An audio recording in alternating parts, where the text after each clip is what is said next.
Hey, hey, thanks for joining me.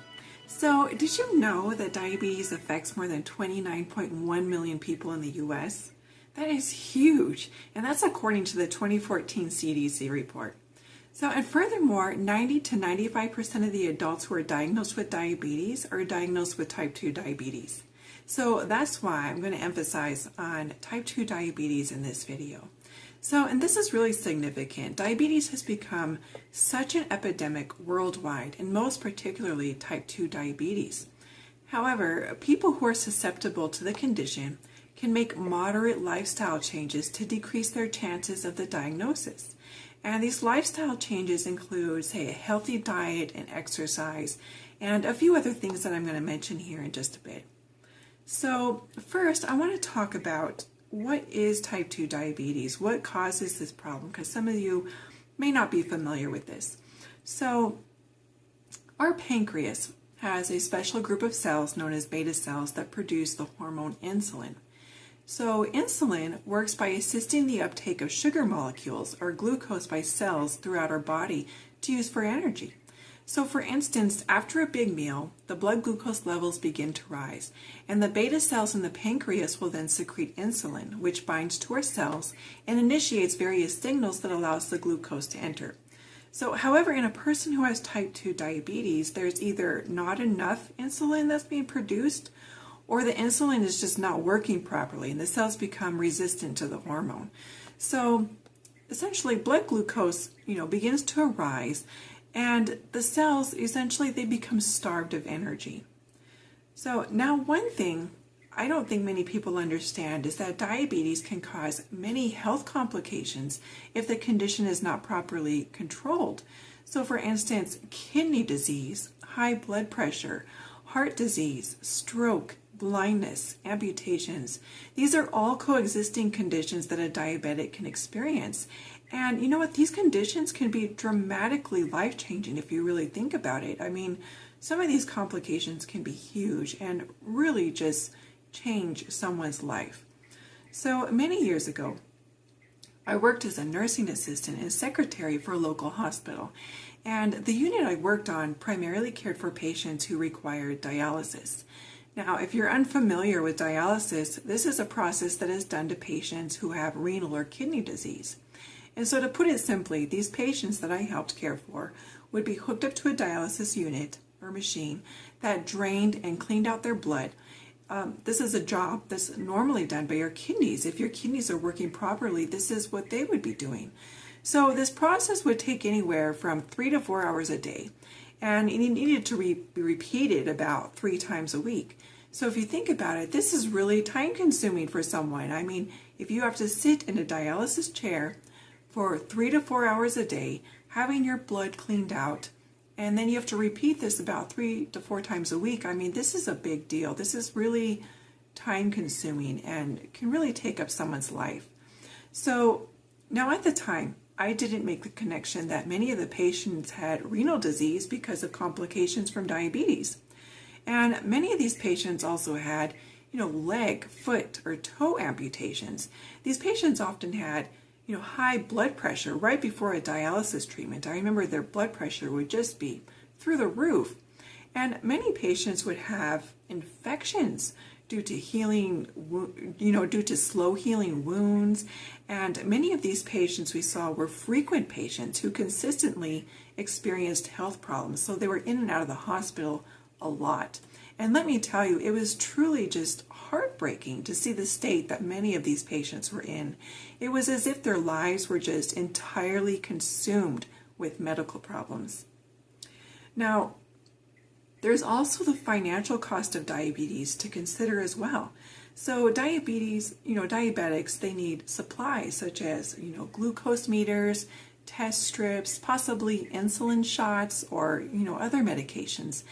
And if there's other medical complications, the expense can be astronomical. So, for instance, insurance companies can pay as much as $72,000 a year for dialysis. So, I mean, $72,000 a year, that's huge. And according to the CDC, more than $240 billion is spent in the care of diabetics annually. And I'm talking about, not just the basic care of diabetics, but also the care of, those patients when they go through these major medical complications that can occur. So, dialysis or amputations or, vascular complications, heart complications, all these issues, arising around diabetes, this all adds up and it becomes just a huge expense. Now, until recently, not a lot of emphasis was put on prevention. However, several studies have significantly demonstrated that moderate, consistent, and I emphasize that, consistent lifestyle changes can not only improve the health of diabetics, but also prevent the incidence of type 2 diabetes. So, with this knowledge, one has to wonder why more money isn't invested in the prevention of diabetes. So this to me makes more sense than waiting for complications to occur that, can cost astronomical amounts of money and resources. And not only that, but it causes patients to endure so much grief and suffering. I mean, this takes up so much of their livelihood. So now there has been some improvements made in the healthcare system towards prevention. So because of the Affordable Care Act, for instance, insurance companies must offer certain preventative health services, such as blood screen tests, without having to make a copayment. And, and also education, like nutrition education. And, some insurance companies will even offer discounts to fitness facilities. This is really worth looking into if this is something that you're interested in. And furthermore, the CDC has implemented national diabetes prevention programs across the country.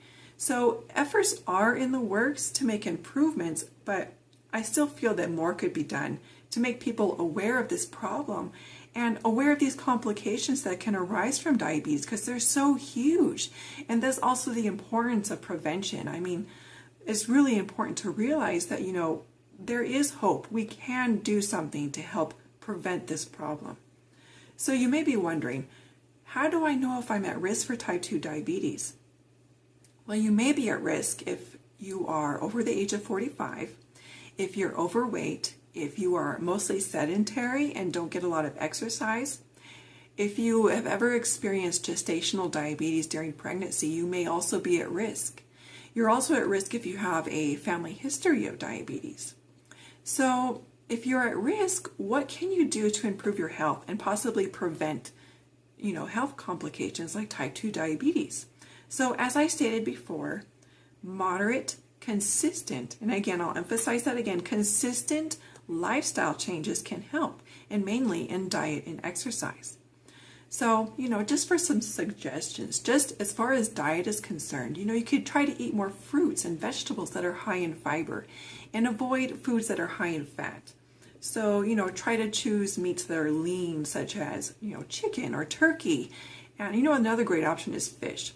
Avoid fried foods and drinks that are, high in sugar. And also, try to choose dairy products that are low in fat.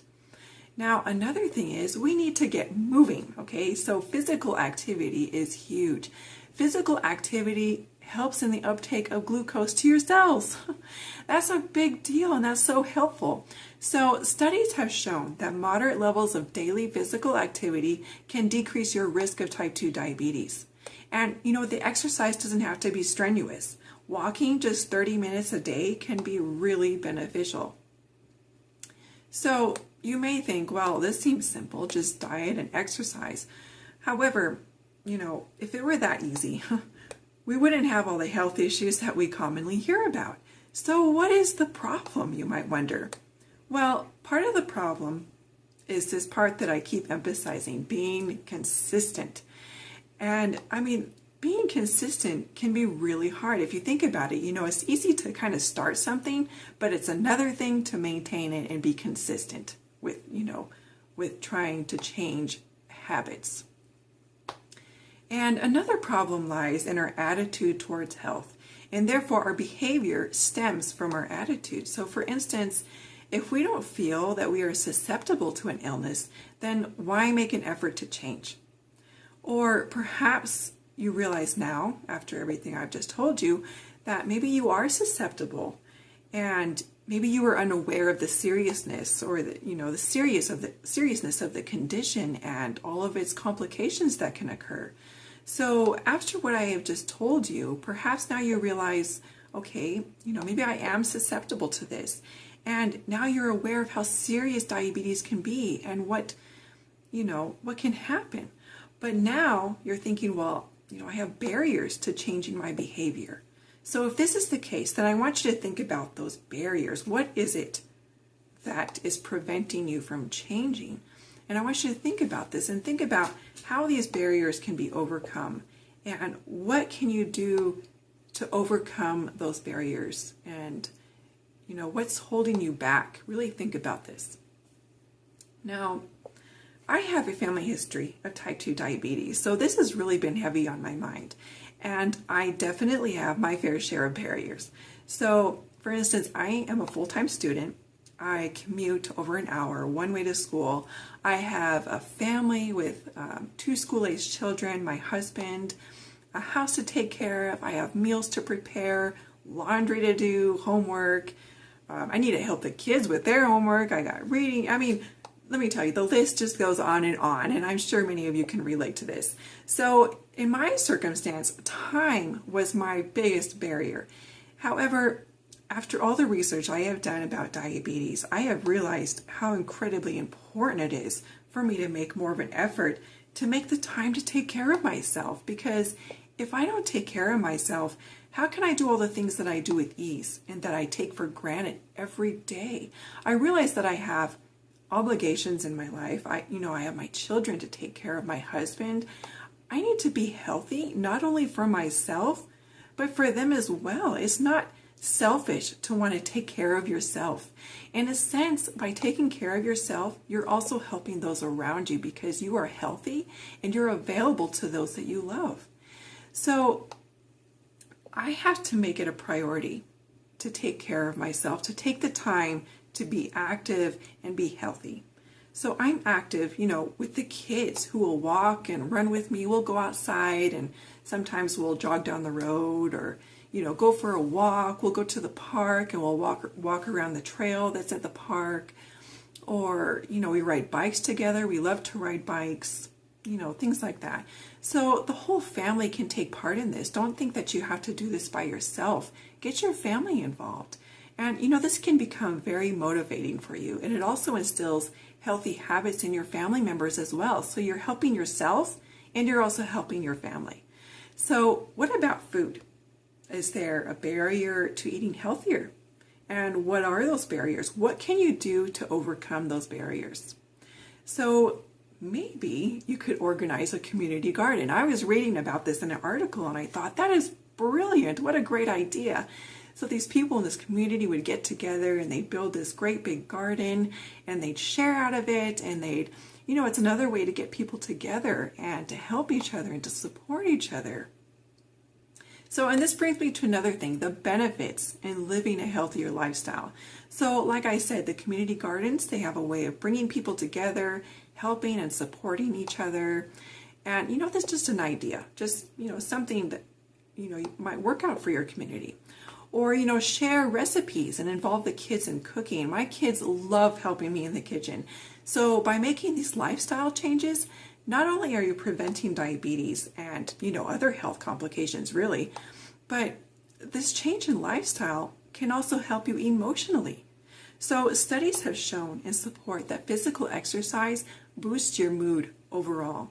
And you don't need to go to the gym to be physically active. You can simply take walks around your neighborhood park or somewhere where you can feel safe. And if you're one of those people who likes to go to the gym, then I would encourage that because, that's great because there's a support system there too in the gym.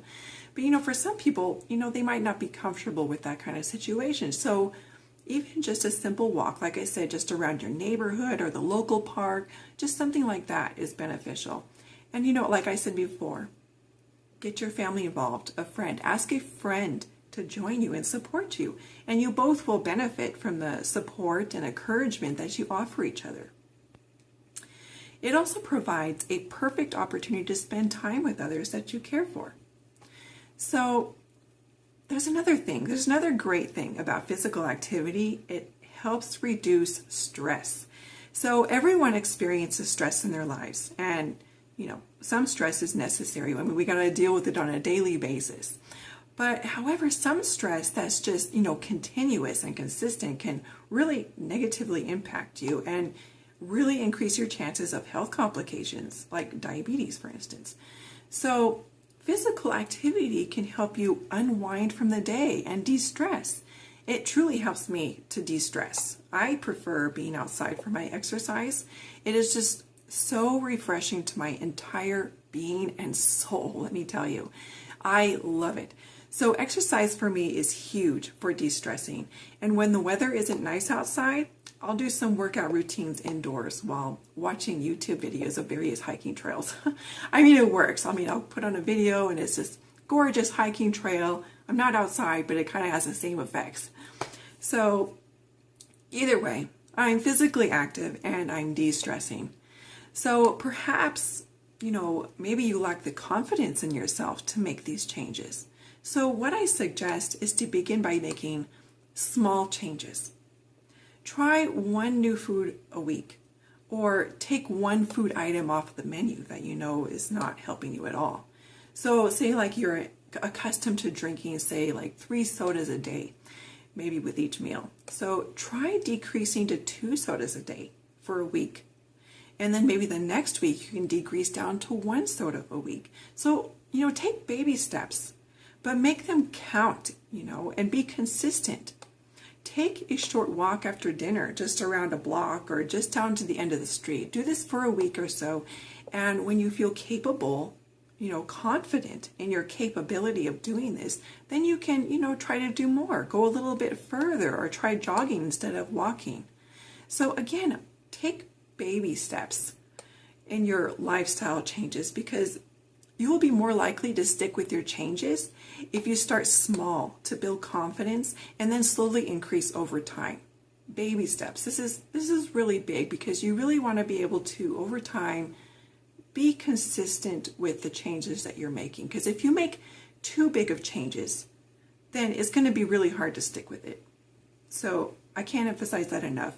Baby steps, and this is going to help you to be consistent throughout, throughout forever. So everyone is different, and everyone has different levels of comfort. So, funny story, a few years back, I had decided that I wanted to try out the workout program by Beachbody, the T25 workout series. And let me tell you, it's a pretty intense workout. You may or may not have heard of it. Just 25 minutes a day, just pop in this DVD and you get moving with Shaun T. He's the lead coach. Oh my gosh. So I thought I was going to die nearly every single session. I did not enjoy these workouts at all. So every time Shaun T would say, "Come on, you got this," I wanted to punch him in the face, to be honest with you. So this was not good for me. It wasn't a good routine for me. And I truly hated it. So, and look, some people thrive with this sort of workout. I know people who do this stuff and they love it. And I think that's great. I mean, if that's something that you enjoy and you like doing, then, more power to you. I admire that. But like I said, everyone is different. You don't have to put yourself through a strenuous workout routine that you will never be consistent with. And if you want to work up to something like that, then, that can be a goal that you can attain to. But start small. Do what works for you and what you can do, what you can be consistent with, and then also what makes you feel good while you're doing it. You don't want to do something that you don't enjoy and that just makes you feel miserable. So do something that's fun. I mean, do you like to dance? If you like to dance, do something like that. That's physical activity. Take up some dancing lessons. Whatever it takes to get you up and moving and feeling good, do it. You won't regret it. It'll make you feel amazing. So, opt taking the stairs instead of the elevator. Park farther away from your destination so that you can walk. I do this at school. I have to park, quite a ways from school, and then I walk up to campus, and it works out wonderfully. And as far as food is considered, try avoiding the middle aisles. that contain much of the junk food when you're at the grocery store. So instead, try to get, maybe some extra veggies on the outside aisles. You got the healthier foods, the veggies, get some veggies to snack on. Canned and frozen veggies are a less expensive option if money is an issue. And you know what? Visit your local farmers market. That way you're also helping and supporting your local community. I love it during the summertime here when we have the farmers market is up and running, and you got all kinds of people there selling all kinds of produce, and you're really helping your community in that way as well. So, another thing is, choose veggie toppings for your pizza. Instead of fries as a side, try using a vegetable side, or have a fruit salad for a dessert. And there's many different ways that you can incorporate healthier foods into your diet. So along with diet and exercise, I mentioned making sure to find ways to de-stress. Well, something else that you should take into consideration is adequate sleep. So in my research, I watched a small documentary about a research study on sleep and its effects on health. And the study observed participants over a period of time as they had attempted to stay awake for long periods. And when blood tests were conducted on these individuals after just 3 days of no sleep, these participants were deemed as being pre-diabetic. I mean, that's crazy. So this to me is astounding. So adequate sleep is really important, come to find out.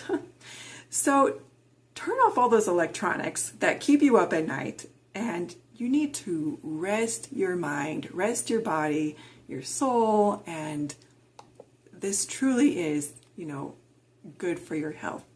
So if you're anything like me, my mind tends to run like crazy as soon as I hit the pillow, thinking about everything I need to get done for the next day, or this and that. It kind of makes me crazy sometimes. So I find that if I go to bed at a decent time and read a book just before turning out the light, this takes my mind off of the stress in my life, and I tend to sleep better. Now, the reason why I said turn off your electronics is because the light actually tends to keep you awake. The light that, projects from your electronics, it kind of hinders that whole sleeping process. So, instead try reading a book.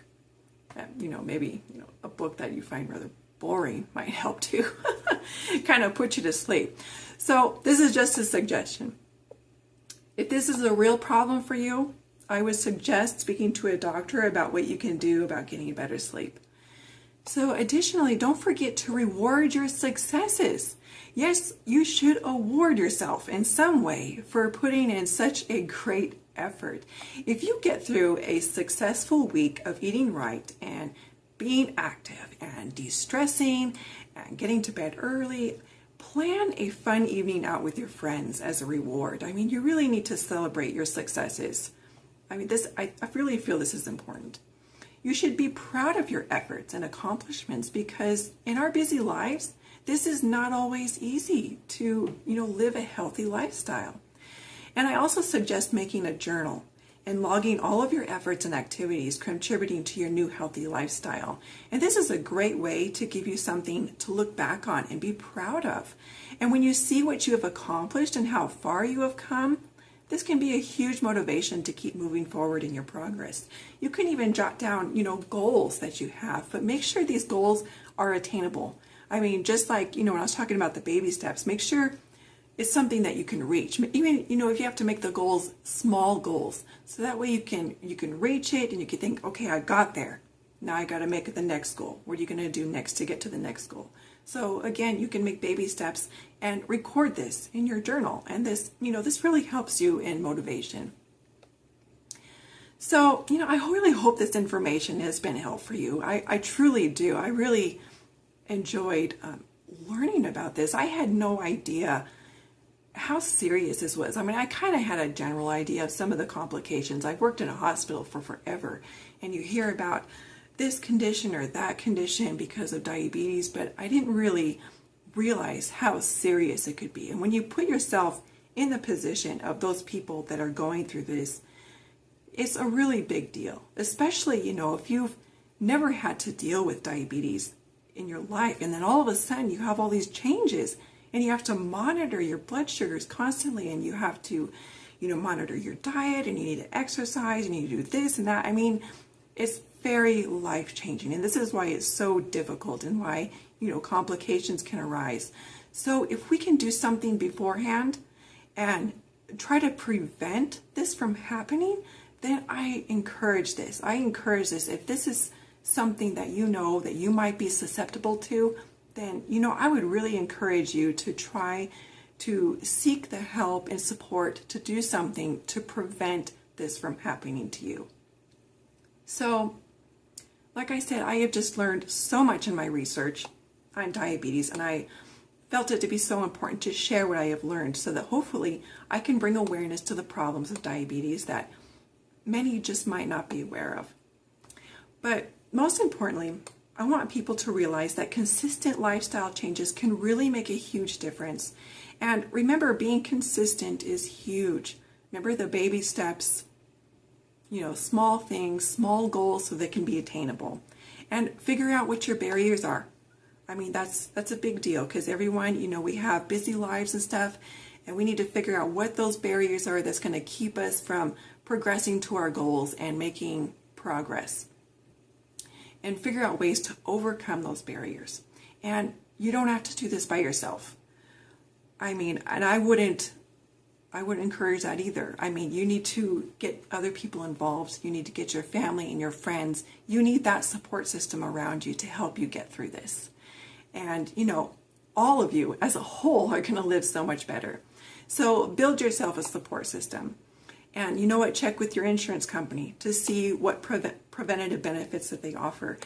And, if you want more information too, find your local national diabetes prevention program near you for additional support. They can offer you all kinds of resources. And if you're really curious about personal experiences about diabetes, I have read this book called Cheating Destiny, Living with Diabetes by James S. Hirsch. And this is it right here. And let me tell you, this is such a wonderful book. I am so glad that I got this book. I had ordered it on Amazon.